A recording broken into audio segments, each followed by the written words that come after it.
Praise the Lord. இன்றைய பலப்படுத்தும் வார்த்தை சங்கீதம் 128வது அதிகாரம் 5வது வசனம். Psalm chapter 128 verse 5.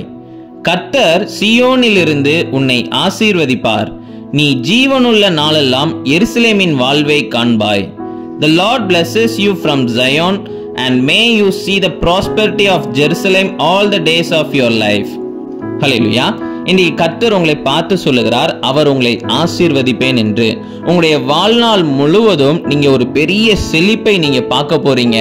ஆண்டவர் உங்க வாழ்க்கையில பெரிய காரியங்களை செய்ய போகிறார். கர்த்தர் நீங்க கையிட்டு செய்கிற எல்லா காரியங்களையும் ஆசீர்வதிக்க போகிறார். அதனால நீங்க சோர்ந்து போகாதீங்க. ஏசப்பா உங்க வாழ்க்கையில ஒரு பெரிய திட்டம் வைத்திருக்கிறார். அந்த திட்டத்திற்கு உங்களை கொண்டு பயன்படுத்த போகிறார். உங்களை ஆசீர்வதிக்க போகிறார். உங்க மூலமாக அநேகரை ஆசீர்வதிக்க போகிறார். நீங்க ஒரு ஆசீர்வதிக்கப்பட்ட ஒரு பாத்திரமாக இருக்க போறீங்க.